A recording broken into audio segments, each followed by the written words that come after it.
Gangasagar coastal থানা ও সুন্দরবন জেলা পুলিশের যৌথ উদ্যোগে গঙ্গাসাগর থেকে উদ্ধার হলো একাধিক চুরি হয়ে যাওয়া বাইক।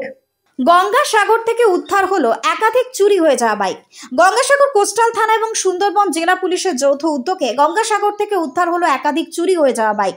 পুলিশ সূত্রে আরো জানা যায়, গত 5ই জানুয়ারি ফ্রেজারগঞ্জ কোস্টাল থানা জেটি ঘাটে একটি ইভেন্টের আয়োজন করা হয়। সেই ইভেন্ট থেকে পরপর 3টি বাইক চুরি হয়ে যায়।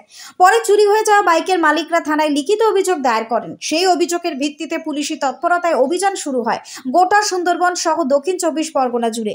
তবে গঙ্গাসাগর কোস্টাল এবং সুন্দরবন জেলা পুলিশের যৌথ অভিযানে সাগর দ্বীপের সুমতি নগর থেকে একাধিক বাইক উদ্ধার করে গঙ্গাসাগর কোস্টাল থানায় নিয়ে আসা হয়। এই ঘটনায় এখনো অবধি দুজনকে গ্রেপ্তার করে তাদের কাকদ্বীপ আদালতে পাঠানো হয়েছে। এই ঘটনার প্রসঙ্গে সুন্দরবন জেলা পুলিশের এসডিপিও শ্রী সুমন কান্তি ঘোষ কি বলছেন শুনবো। গত মাসের 5 তারিখে আমাদের ফ্রেজারগঞ্জ থানার জেটি ঘাটে অর্থাৎ বিজয়বাটিতে একটা প্রোগ্রাম ছিল।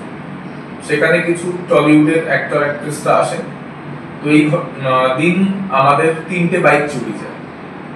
তো 3টে বাইক আমরা তার পরের দিন একজন আসামিকে অ্যারেস্ট করি এবং 3টে বাইক আমরা যারা অ্যাকিউজ পারসন যারা বাইকগুলো যাদের থেকে মিসিং হয়েছিল, যাদের থেকে থেফট হয়েছিল, তাদেরকে আমরা ফেরত দিই। এই ঘটনা থেকে আমাদের বাইক রিকভারি সূত্রপাত হয়। তো আমরা আমাদের নিজেদের যে সমস্ত সোর্স ছিল তাদেরকে এনগেজ করে জানতে পারি যে সিমিলার ঘটনা সেদিন আবার রাত্রে আরেক জায়গাতে ঘটেছিল, সেটা নামখানা থানা। তো নামখানার বাইকটা আমরা উদ্ধার করি। তো এই নিয়ে আমাদের টোটাল 5টা বাইক উদ্ধার হয়। পরবর্তীকালে এই ঘটনা আমরা যখন এটাকে ফলো আপ করতে থাকলাম, তখন আমরা রিসেন্টলি একটা কমপ্লেন্ট 21/2/2025 তারিখে পেয়েছিলাম আমাদের গঙ্গাসাগর কোস্টাল থানা। গঙ্গাসাগর কোস্টাল থানায় পাওয়ার পরে আমরা আমাদের সোর্স এনগেজ করে জানতে পারি যে সেখানে আরো 8টি বাইক, মানে টোটাল 9টি বাইক আমরা উদ্ধার করতে পেরেছি। তো এই ক্ষেত্রে আমার 3জন ওসির নিজেদের মধ্যে যে একটা সুন্দর কোলাবোরেশন এবং তার ফলে এবং আমাদের আয়োগের যে অ্যাক্টিভনেস, তার জন্য আমরা এই একটা বিরাট সাফল্য পেয়েছি।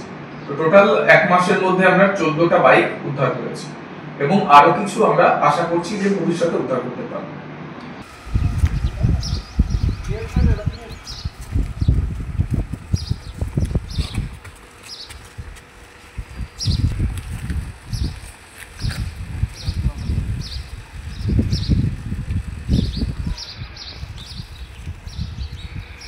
ব্যুরো রিপোর্ট, নিউজ বঙ্গ টাইম।